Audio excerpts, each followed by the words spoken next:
Amém? Inclusive, aqueles que ainda não estão seguindo o nosso canal, se inscreva lá no YouTube. Já temos quase 500 inscritos, né? Para a glória de Deus, já tem um bocado de coisa lá sendo postada. Então se inscrevam, comentem, compartilhem, porque a mensagem que as pessoas não conseguem alcançar por aqui, vão conseguir alcançar pelo canal do YouTube. E essa é uma das maneiras a gente conseguir engajar e dar reverberação à Igreja em Movimento DF. Amém? Por exemplo, hoje qualquer pessoa que queira vir ao culto, aqui é só digitar lá no Google, Igreja em Movimento DF, Brasília, Igreja em Movimento Brasília, e vai dar o endereço daqui. Amém?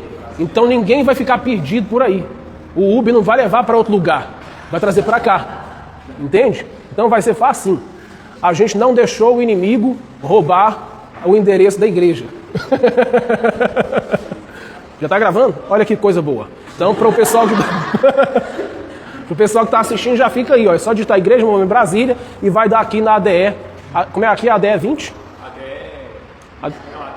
ADE 4, lote 20, em frente ao Parque Leão. Não é?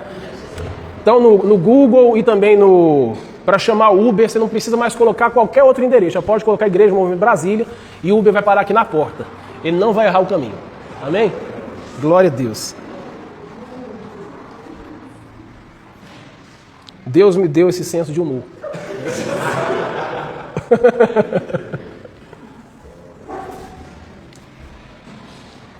Tema da mensagem: não rejeite a disciplina de Deus. Jeremias capítulo 25 é o texto que vamos usar como fundamento para essa mensagem, amém? A partir do verso 1.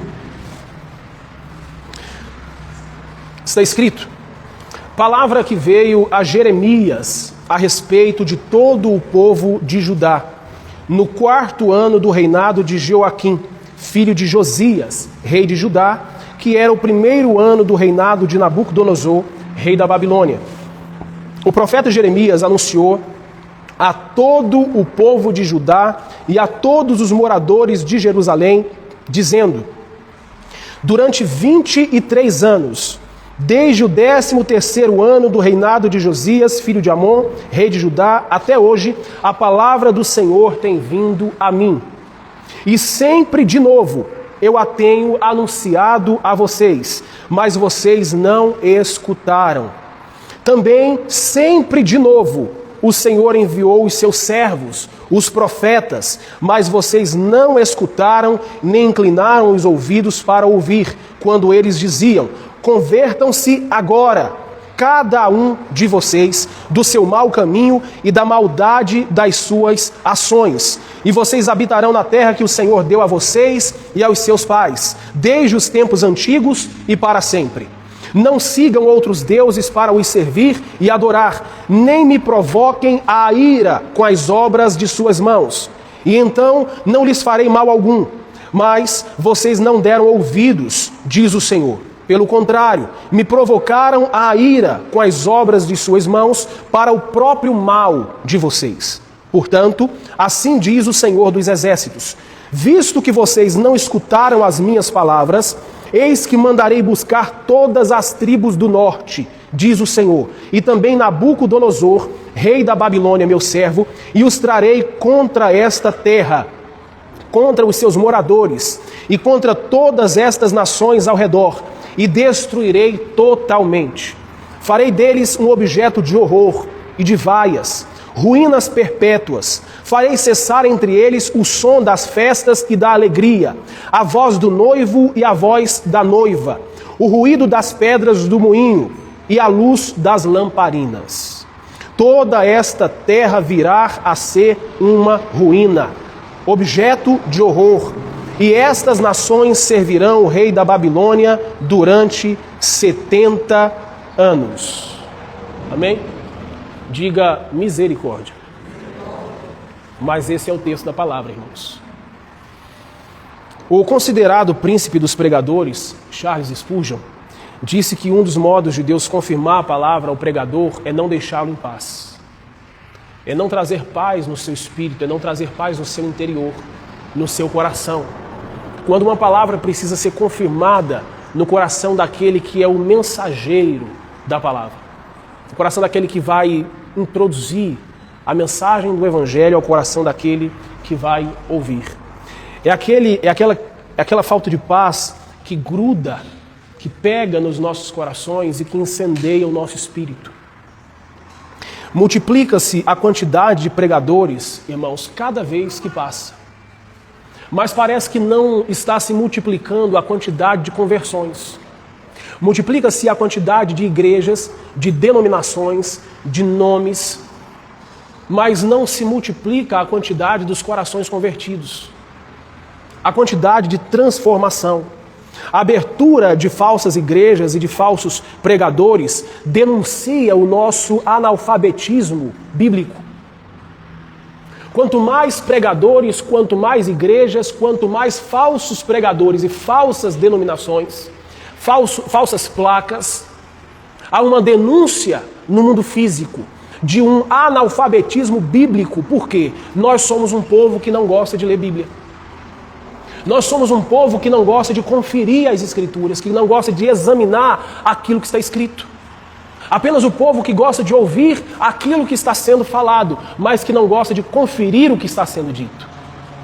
E por isso o analfabetismo evangélico, por isso bíblico, por isso o povo é levado muito facilmente por todo e qualquer vento de doutrina que se é pregado. Em alguns ambientes as pessoas ainda dizem na maior cara de pau: o louvor já acabou, eu vou lá para fora. Porque parece que a reunião ou o culto só é interessante enquanto a música toca. Depois que a música acaba, aí o crente não precisa mais de ouvir mensagem. Percebe-se muito isso em alguns ambientes litúrgicos, onde o ministério de louvor está atuando no palco e depois que o pregador sobe, esses irmãos simplesmente são fulminados do banco. Eles não aparecem. Eles vão para a sala VIP, comer coxinha e tomar Coca-Cola. Eles vão para a parte externa do templo, mas eles não aparecem sentados no culto para ouvir a mensagem que o pregador está trazendo. Da igreja que Eliane e eu viemos, era comum, acabava o momento do louvor, onde os participantes eram membros da igreja e eles simplesmente desapareciam. Não se tinha mais essas pessoas no interior do culto. Minha esposa já olhou ali para mim com a cara e disse: cuidado com o que você vai falar. Mas fica tranquilo que eu não vou citar os nomes dos belezos e das belezas. Mas esses irmãos simplesmente desapareciam. Tomava chá de sumiço. Aí depois um irmão perguntava para o outro: e aí, como é que foi o culto? Como é que foi a mensagem? Aí o irmão responde: mistério. Mas que mistério é esse que você nem sabe dizer o que foi pregado? Então seria um modo muito fácil da gente sair pela lacuna, pelas beiradas, daquilo que foi pregado e que eu nem ouvi. Nem sei dizer o que o pregador pregou, ministrou. Parece que o pessoal do louvor não tem essa necessidade mais de ser ministrado, porque eles já ministraram, então viraram serafins, querubins, anjos, arcanjos, e já foram arrebatados nos céus de glória, nessa fumaça do algodão doce, que a sala VIP chupa esse pessoal.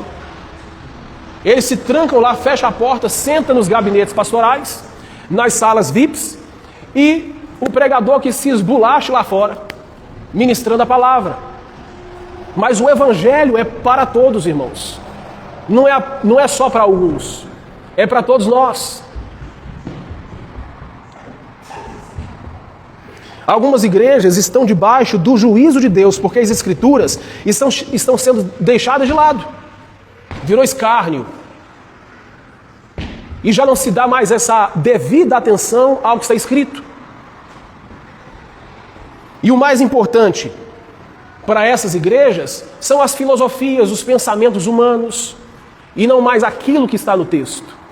O que mais temos assistido nesses últimos dias, irmãos, são esses pregadores, entre aspas, que abrem as suas lives, que abrem as suas caixinhas de pergunta, e já nem mais um texto bíblico dizem.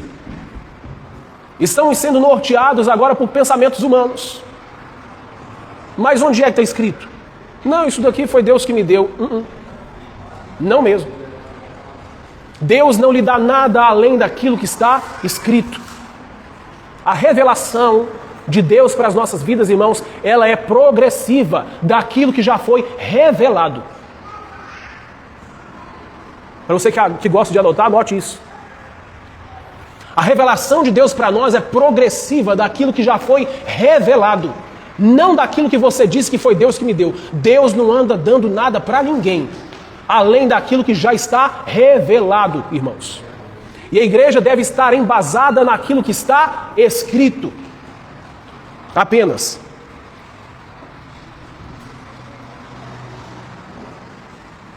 Então Jeremias é um profeta que se assemelha à palavra de Deus. Ele é um profeta que está vivendo um tempo de crise político-social em Israel. Todos sabem aqui que o profeta Jeremias ficou conhecido como profeta chorão. Um grande profeta de Deus, irmãos. Um cara sensacional, fora da curva, que denunciou mesmo os pecados em Israel. Um cara que teve a sua própria vida ameaçada, mas que não abriu mão de ser uma voz profética enquanto viveu o seu tempo. E ele, com voz de profeta e coração de sacerdote, mesmo amando o povo, não silenciou a palavra de Deus ao próprio povo. Pai que ama não é o pai que passa a mão na cabeça, é o pai que corrige. É o pai que admoesta. É o pai que adverte. E o amor do profeta Jeremias para com o povo de Israel foi esse amor de não passar a mão na cabeça, mas de denunciar pecado. De não negociar princípios. De não abrir mão da verdade. Em todo o tempo, custe o que custar. Está faltando profeta, né, irmãos, nos nossos dias. Está faltando homens e mulheres de Deus que não estão sujeitos a abrir mão de relacionamentos por causa da verdade. E a nossa oração para esse tempo, irmãos, é que nós sejamos esses homens e essas mulheres, custe o que custar. Mas a nossa amizade é tão bonita, a nossa amizade é tão bela, o nosso relacionamento é tão perfeito, é tão sobrenatural, sim. Mas a verdade vem primeiro. O princípio vem primeiro. Se tivermos que denunciar o pecado, nós vamos denunciar o pecado. Se o pecado for moral, ele vai ser denunciado. Se o pecado constituir um crime, nós vamos denunciar o crime. Porque nós não somos profetas de meia boca, irmãos. Nós somos sim a geração de Samuel, que está depondo Saul e ungindo Davi. Essa é a geração. Nós precisamos continuar sendo essa geração. Se você pegar os 2 capítulos anteriores ao capítulo que lemos de Jeremias, capítulo 23 e o 24, e se você também pegar os 6 primeiros capítulos do livro de Jeremias, do 1 ao 6, você vai conferir e notar que antes dele, outros profetas passaram pela história em Israel e que silenciaram a sua voz profética. Que não tiveram coragem, audácia de denunciar o pecado do povo. Então Deus levanta Jeremias, unge Jeremias, para denunciar o pecado de Israel. Jeremias ousa, a custo da sua própria liberdade, a custo do seu próprio relacionamento com o povo, a pregação da palavra que Deus lhe havia ordenado. Então Jeremias não negocia, custe o que custar, eu sou profeta de Deus. A verdade vai ser dita, a verdade vai ser falada. Então vamos dividir essa exposição bíblica, irmãos, em 2 pontos. Primeiro, a totalidade e o alcance da palavra de Deus. O versículo 1, no verso 1 que lemos, está escrito que no 4º ano do reinado de Joaquim, filho de Josias, em Judá, eu recebi do Senhor uma mensagem a respeito de todo o povo de Judá. Então a mensagem não foi para um, foi para aquele, não foi aqui, não foi ali, foi para todo mundo. A mensagem de Deus precisa alcançar a sua totalidade. É para o todo, não é para alguns. Por isso, irmãos, num contexto litúrgico de culto, todos nós precisamos ser ministrados. Todos nós precisamos ser alcançados pela palavra de Deus. Já viemos de muitos ambientes onde os irmãos ficam lá fora e conversa disso, conversa daquilo, menos da palavra. Conversa da cor do carro, do pneu do carro, do motor do carro. As irmãs conversam da chapinha, do esmalte, do batom, da maquiagem, menos da palavra. Fala do sapato do outro, da roupa do outro, da cor, se estava apertado, se estava decotado, se estava solto, menos da palavra. A gente arranja conversa sobre tudo lá fora, mas a gente não se sente atraído em estar dentro, recebendo a mensagem de Deus para as nossas vidas. Então a palavra de Deus que veio a todo o povo de Judá não foi uma palavra apenas àqueles que estavam assentados no trono.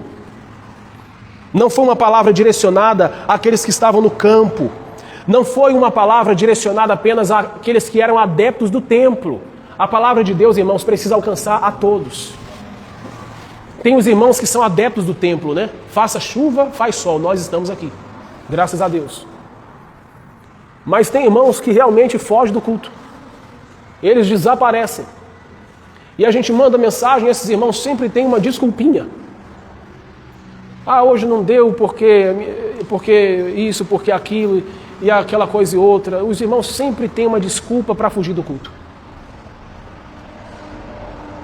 Tem uma pulgazinha chamada Satanás, que gruda no couro peludo dos irmãos e que não quer soltar. E essa pulga dá uma coceira que você não consegue sair do lugar. Você fica coçando naquele mesmo ambiente e não consegue estar presente em outras reuniões, num culto como esse. Acontece tanta fatalidade, tanta coisa, irmãos, que sinceramente, eu não sei se os irmãos estão orando bem. É muita guerra, é muita prova, é muita provação, e toda semana acontece uma situação. A ponto de às vezes a gente achar que os irmãos estão congregando no lugar errado. Porque eu acho que para esse tipo de gente que tem problema todo final de semana, tem que ir para a Universal. Porque é lá que tem campanha do sal grosso. Que faz quebra de corrente, de cadeado. Que passa lenço, pena, óleo, sal, pedra, paletó. Tudo que se possa arranjar. Campanha de 365 dias. E para cada dia tem um manto. Tem um mantra. Então, os irmãos que não conseguem de jeito nenhum se soltar dessas pulguinhas que grudam neles, irmão, tem que ir para o Mundial do Poder de Deus, do irmão do chapéu. Porque são tantas situações que não conseguem ter o convívio congregacional, o convívio litúrgico com a igreja.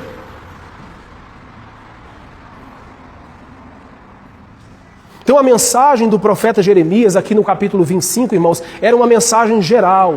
Jeremias não poderia cortar nenhuma parte, nem tampouco isolar o texto. E essa mensagem que está sendo pregada, irmãos, é uma mensagem expositiva, explícita para nós.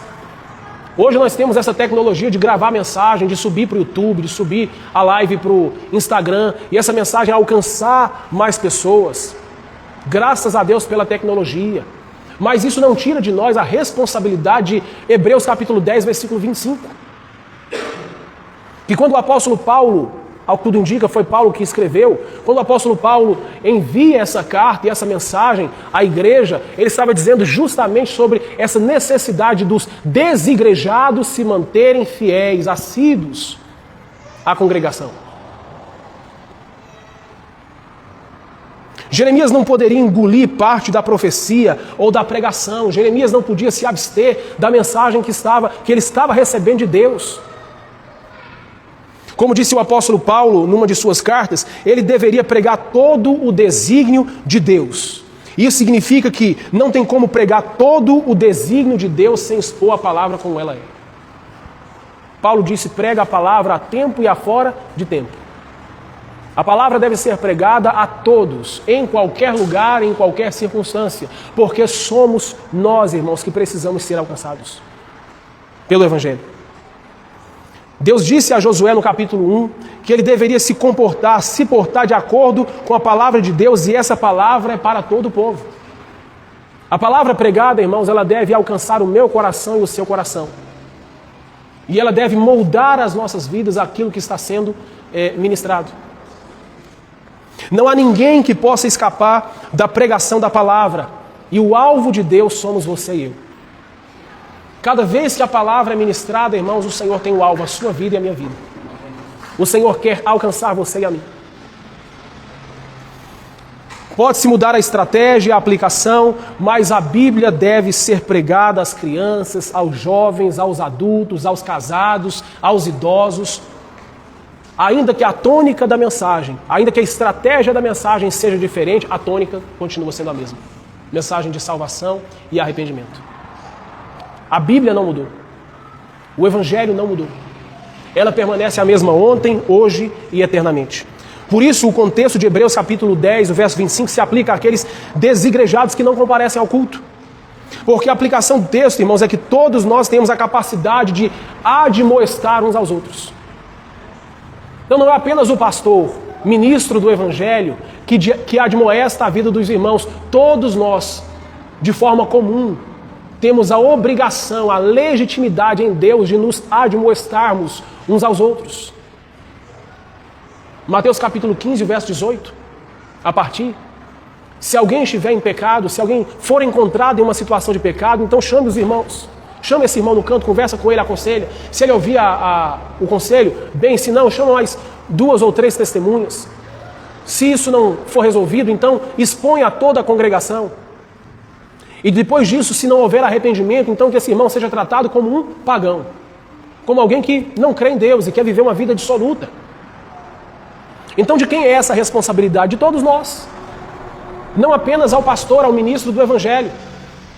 Mas a intenção de Hebreus capítulo 10, versículo 25, irmãos, ao nos trazer para esse ambiente de culto, é que a gente esteja sendo admoestado, advertido, aconselhado, animado, ministrado, que haja essa injeção de fé, essa injeção de ânimo na nossa vida espiritual, que ao sair do culto, irmãos, a gente volte em crise, a gente volte inconformado, com a intenção de nos tornarmos transgressores, de transgredir aquilo que a gente deve afligir.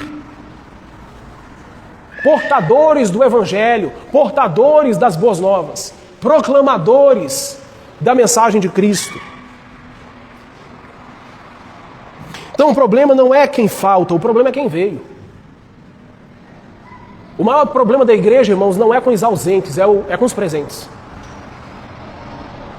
Porque às vezes o presente sai do culto, mas não sabe o que foi pregado. Aí vai dizer para o outro, é mistério. Foi mistério. Como mistério? Mistério revelado. É forte, né? Para os pentecostais. Para nós pentecostais. Por isso se faz necessário subir as mensagens nas plataformas digitais, para que os irmãos tenham condições de acompanhar depois, de reprisar, de replicar isso, de mandar no seu grupo de trabalho, no grupo da família, no grupo do futebol, no grupo dos amigos, para que todas as pessoas tenham acesso e sejam evangelizados pelo Evangelho da Salvação. É desse modo que a palavra será pregada a todos. Isso aqui não é uma liturgia católica em que, ao entrar pela porta do templo na missa, você recebe aquele folhetim, com tudo o que vai acontecer na missa. Porque já está tudo ordenado, o padre não pode falar nada além daquilo que já está escrito lá no folhetim, no boletim. Eu já fui católico, sei exatamente como é que funciona. Essa semana a gente estava evangelizando uma irmã e eu falei para a irmã, fiz catecismo, fiz primeira comunhão, batizei na igreja católica, estava sendo preparado para crismar e para ser coroinha do padre. Então vivi todo o processo, só não cheguei a sentar lá na cadeirinha para ficar do lado do padre, mas todo o processo, todo o rito católico, eu cumpri. Batizei de vermelho e branco, né, que simbolizava a santidade e o sangue de Jesus, lá na igreja católica.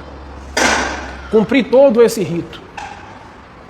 Mas a igreja neopentecostal, irmãos, a igreja reformada, a igreja que assume o seu papel depois da reforma protestante, não está mais alienada a um folhetim, a um boletim daquilo que vai acontecer na missa. Porque é tudo programado. A nossa vida com Deus não é programada de nós para Ele, mas é programada dele para nós. A soberania de Deus nos governa e rege as nossas vidas de maneira que Ele faz de nós aquilo que já está programado por Ele. Nós estamos debaixo do domínio e do governo do Senhor Jesus.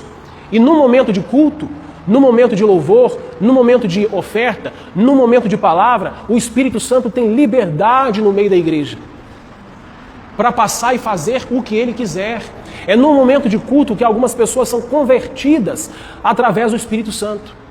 É no momento de culto que o Espírito Santo convence do pecado, da justiça, do juízo, que nós somos tocados dos pecados que nós estamos cometendo e nos arrependemos.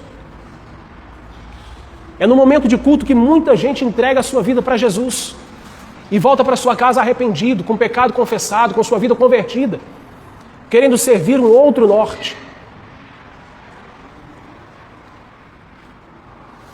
Então, nossa obrigação é fazer o exame das Escrituras. Se somos herdeiros da reforma protestante, irmãos, devemos usar esse livro. Dia e noite. Noite e dia. Devemos estudar as Escrituras. Pegar em casa e ler. Se você pode e tem tempo de usar no seu trabalho, leia. Se você pode e tem tempo, sei lá, no intervalo da sua escola, leia.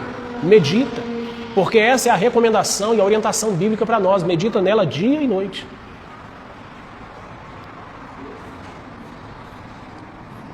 Olha a fidelidade do profeta, irmãos, nos 2 primeiros versículos do texto, quando está escrito: no 4º ano do reinado de Joaquim, filho de Josias, em Judá, eu recebi do Senhor uma mensagem a respeito de todo o povo de Judá.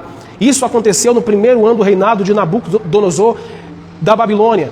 Verso 2: eu disse a todo o povo de Judá e a todos os moradores de Jerusalém. A palavra do Senhor veio a ele dizendo que ele deveria pregar a todos. E no verso 2 ele cumpre aquilo que lhe foi confiado. O Senhor pediu para que ele pregasse para todo mundo. E no verso 2 ele disse: eu estou levando a palavra a todos. Então a palavra não é para ser pregada apenas para alguns, mas a todas as pessoas. Se a palavra que ele recebe é para todos, ele vai entregar para todos. Jeremias obedece à intenção da mensagem, entrega a todos. A mensagem sempre tem uma intenção, irmãos: transformar os nossos corações, converter as nossas vidas, atingir o alvo para o qual ela está sendo direcionada. Existem lugares e ambientes em nós que ninguém mais acessa senão o Espírito de Deus. E só o Espírito de Deus pode o convencer do pecado, da justiça e do juízo. Existem lugares em nós onde há uma reserva, ninguém entra, ninguém acessa, mas o Espírito Santo tem o acesso. Ele consegue perscrutar, ele é capaz de acessar aquilo que o seu marido, que sua esposa não consegue acessar, mas Deus acessa. O Espírito Santo de Deus acessa. A insistência da pregação da palavra de Deus, irmãos. Veja o que está escrito no versículo 3. Durante 23 anos, desde o ano 13º do reinado de Josias, filho de Amon, em Judá, até hoje, o Senhor Deus tem falado comigo e eu sempre lhe tenho contado o que lhe diz. Durante 23 anos, os profetas e os mensageiros enviados por Deus estavam pregando a mesma mensagem, a mensagem de arrependimento. O pregador anunciando a mesma mensagem. E qual era o comportamento do povo? Não escutava. Existe uma grande diferença entre escutar e ouvir. Escutar é o que estamos fazendo agora, nós estamos escutando a mensagem. Ouvir é obedecer aquilo que está sendo pregado. Eles ouviam, eles escutavam, mas não ouviam. Olha a insistência no verso 4. Vocês não ouviram, nem deram atenção, embora o Senhor continuasse a enviar os seus servos, os profetas. Durante 23 anos, Deus enviava servos, profetas ao povo, mas eles não ouviam a mensagem que estava sendo pregada. Alguém pode dizer: o pregador não tem outra mensagem a ser pregada a não ser essa? Enquanto o povo não se converter do seu mau caminho, a mensagem não mudará. Arrependei-vos, porque é chegado o reino de Deus. A mensagem do Evangelho é arrependimento, irmãos. Durante o tempo que o Senhor designar para nós, o seu povo, a mesma mensagem nós precisamos ouvir. Se a mensagem do Evangelho não mudou, é porque nós ainda não nos arrependemos. Nós precisamos nos arrepender. E Deus vai continuar enviando servos, profetas, pastores, evangelistas, missionários para enviar a mensagem ao seu povo. Há 23 anos o pregador daquela igreja pregando a mesma mensagem. Aí o povo dizia: o profeta não tem outra mensagem a não ser a mensagem de arrependimento. É porque os nossos corações não foram transformados. Os nossos corações não foram mudados. No verso 4, Deus envia os servos que vão falar ao povo sobre o mesmo tema. E o povo diz: isso só pode ser uma coisa combinada. porque a mensagem não muda. Deus envia os profetas e qual era a mensagem? No versículo 5, se arrependam, se convertam. E o povo não mudava o seu caminho, não mudava a sua conduta. E com quem Jeremias estava falando, irmãos? Com cada um do povo. Não era uma mensagem congregacional, era uma mensagem pessoal. Jeremias conhecia o povo, Jeremias sabia quem era o povo. Como profeta, o Senhor mostrava o coração das pessoas a ele. E ele direcionava uma mensagem específica ao coração do povo. Então a repetição do tema, a repetição da mensagem, a repetição da pregação, irmãos, para nós só pode significar uma coisa: Deus está insistindo com a igreja. Deus está insistindo conosco. Tem uma musiquinha que canta, né? Ele não desiste de você, Ele não desiste de ninguém. Mas esse não desistir de Deus, irmãos, não significa que Deus não desiste de nós para nós permanecermos no mesmo pecado. Deus não desiste de nós para nós permanecermos nas mesmas práticas da velha vida. Deus não desiste de nós, não obstante aquilo que nós estamos praticando. O rei Saul permaneceu no trono, irmãos, mas ele permaneceu sem Espírito de Deus. Embora Deus não houvesse desistido de Saul, Deus não desistiu de Saul com as mazelas da vida dele. Deus queria Saul, mas queria Saul com seu coração convertido, com seu coração transformado, com seu coração mudado. E estar no trono não significa estar com Deus. Estar no trono não significa ter a primazia de Deus, não significa ter a vida de Deus. Tem muita gente no trono sem vida com Deus. Tem muita gente governando. Tem muita gente no lugar de autoridade sem a aprovação de Deus para tal. Tem muita gente se achando de Deus, porque proclama o Evangelho, porque proclama a palavra, mas não tem o Espírito. Já foi esquecido e desprezado do Senhor. Por quê? Porque o coração não está sendo prescrutado pelo Espírito de Deus. Quando o nosso coração se fecha e não tem acesso para aquilo que o Espírito Santo quer trazer para nós, irmãos, de novo, da revelação de Deus, nós nos tornamos desprezíveis de Deus, esquecidos do Senhor. E isso é grave. Nós precisamos nos perceber como cristãos em Cristo Jesus, para que a gente não esteja falhando desse lugar, para que a gente não esteja falhando no caminho. Porque é perigoso, irmãos, falar de Deus e não ter o Espírito de Deus. Porque isso denota orgulho. Isso denota presunção. Isso denota audácia da nossa parte. Não ter a aprovação de Deus é perigoso, é grave, é suicídio. Quem dera os pregadores alinhassem as suas mensagens propagando ao povo Apocalipse capítulo 3, verso 17. Sois infelizes, pecadores, pobres, cegos, miseráveis e nus.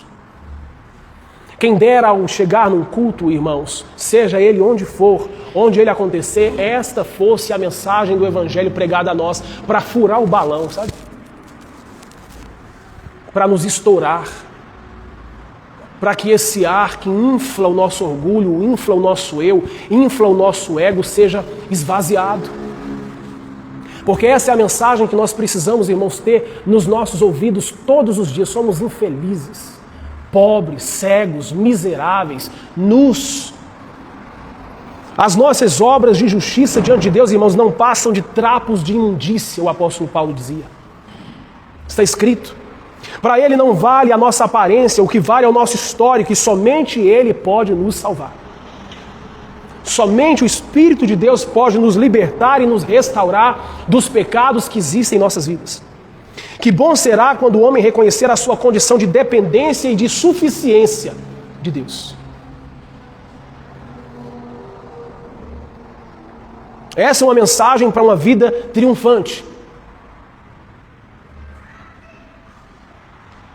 Essa mensagem assintosa que nos leva para esse lugar de somos pecadores, pobres, cegos, miseráveis, nus. Essa mensagem que a gente prega de que aquele pregador que fica sentado no banquinho é o Dove Leonardo, né? Hein? Dave. Eu falei Dove, é o sabonete Dove, né? Essa mensagem, se Deus te permitiu ver, se Deus te permitiu pegar, se Deus te permitiu sentir, é porque é para você. Pelo amor de Deus, irmãos. E às vezes nós, os crentes de dente caindo, os crentes já aposentando no Evangelho, já sendo comissionados para a glória eterna, ascendidos para a glória celestial, mas sentado nesse show do Dove Leonardo. Se Deus te permitiu sentir, pegar, abraçar, é porque é para você. Sinceramente, sinceramente. Isso não é mensagem para crente, irmão. Isso é mensagem para quem ainda está em fase de ser evangelizado. Mas para nós crentes, para o povo judeu que saiu do Egito a caminho da terra prometida, se encontra o Dove Leonardo no caminho, está tudo perdido. Eu fico pensando Moisés encontrando com Dave Leonardo a caminho da terra prometida. Aí o Dave vem e prega lá para Moisés e para o povo judeu a caminho da terra prometida. Irmãos, a ira de Deus, o juízo de Deus sobre a vida desse povo. Aí, como diz o Raul Gil, pega o seu banquinho e saia do mansinho. Porque esse palco, este lugar, não é para esse pregador de ursinho carinhoso, de pétalas de rosas, de vela acesa, de jantar romântico. Jesus não está nos convidando, irmãos, para um jantar romântico à luz de velas. Para contemplar a terra prometida. Se você sentiu, se você viu. Não é isso. Não é sobre isso. O Evangelho é sobre arrependimento, o Evangelho é sobre mudança de rota. O Evangelho é sobre sermos convencidos do pecado, da justiça e do juízo. O Evangelho não é sobre o que eu sinto. O Evangelho é sobre o que está escrito. E sobre aquilo que precisa ser operado na vida do crente.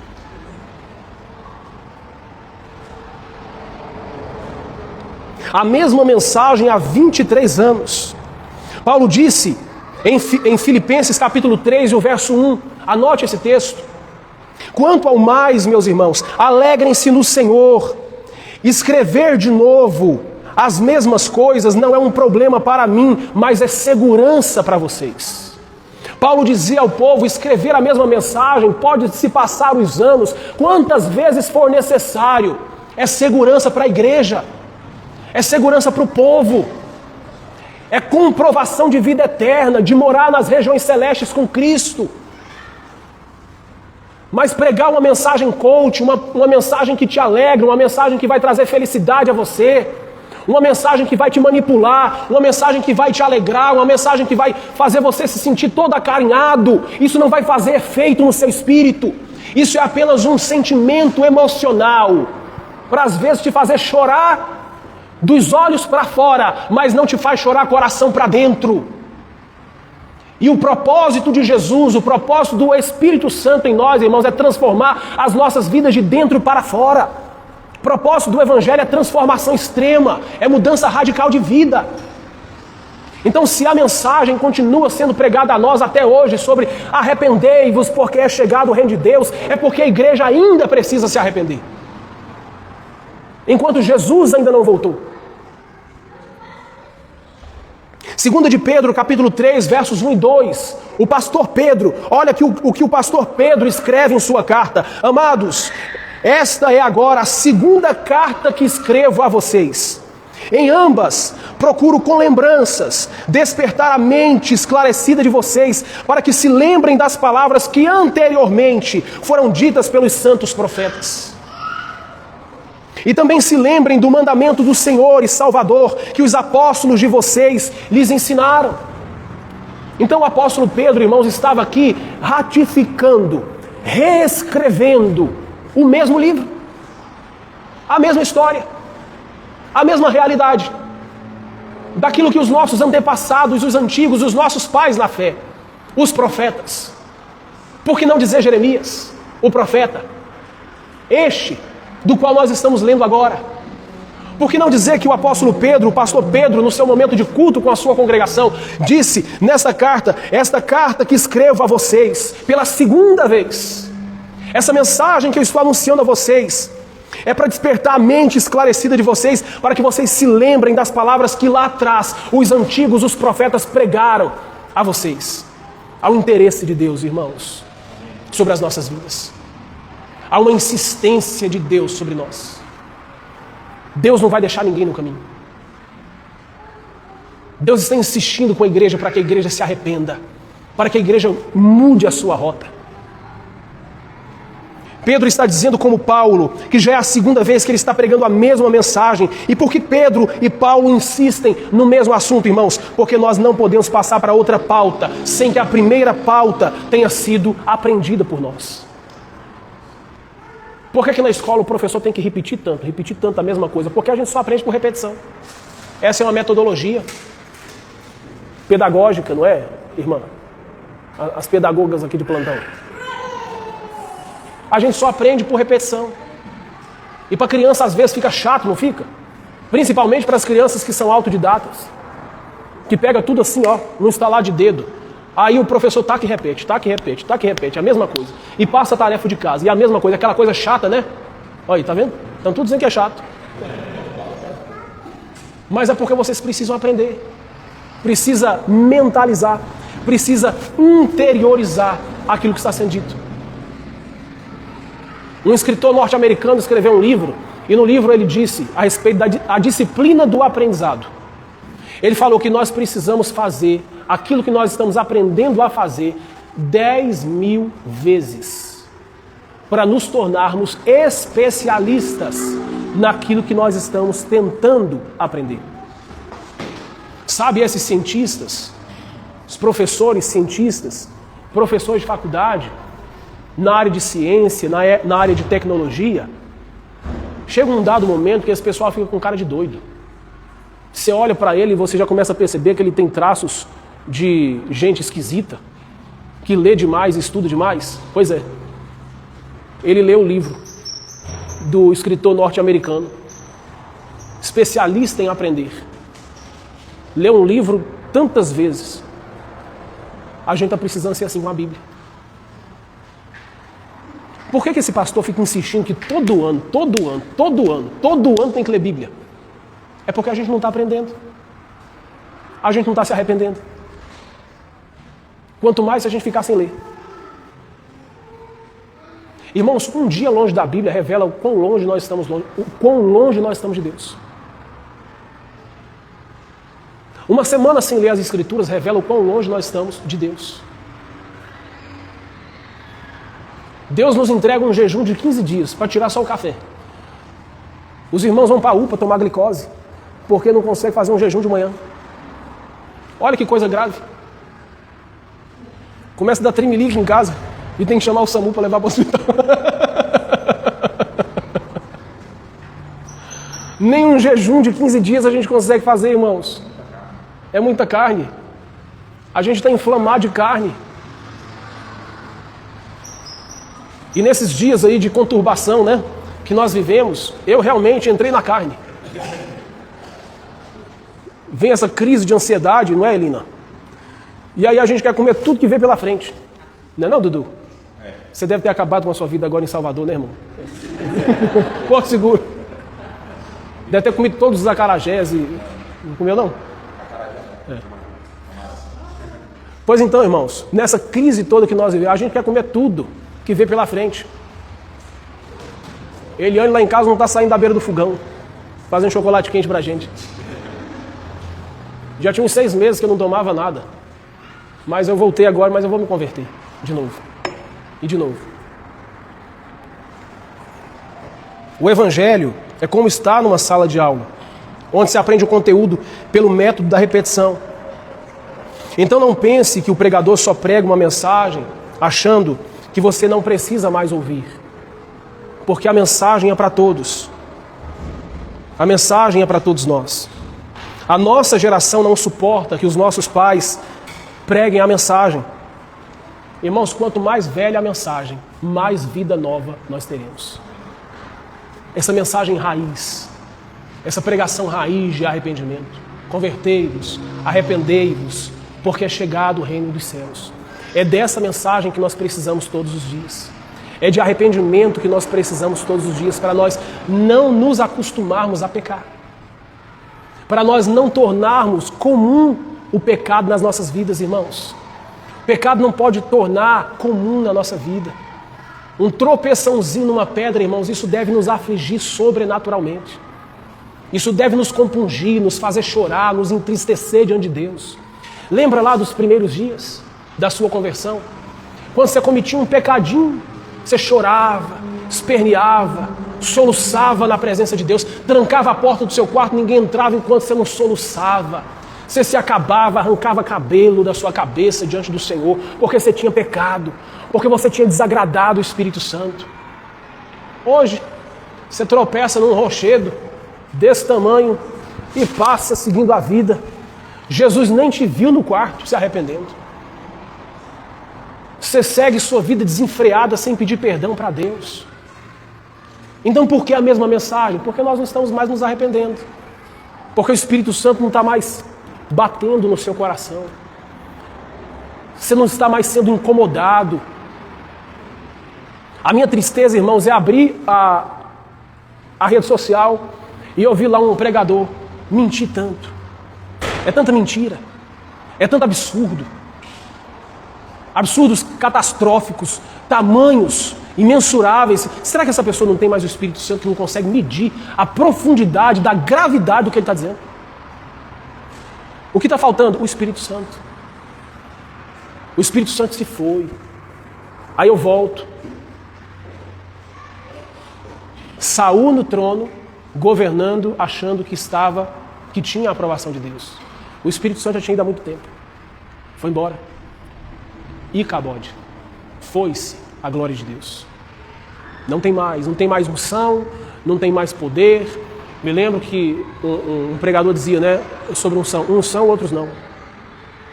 Tem gente que está ungida, imergida no poder de Deus. Outros estão achando que ainda estão imergidos no poder de Deus.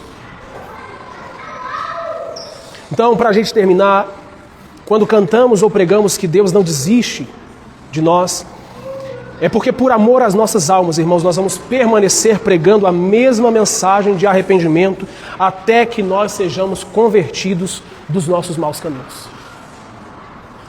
Não faltará a insistência de Deus para nós, para que a gente se converta, para que a gente se arrependa. De nossa parte, não pode faltar de nós, irmãos, essa insistência em estar no lugar de oração, no lugar de jejum, no lugar de meditação bíblica, para nós termos os nossos corações convertidos em Jesus Cristo. Nós não podemos falhar nesse caminho, irmãos. Não podemos falhar nessa rota. Se nós nos esquecermos do nosso lugar de oração, nós estamos correndo o risco de não termos o Espírito Santo de Deus em nós, embora Ele continue insistindo por nós.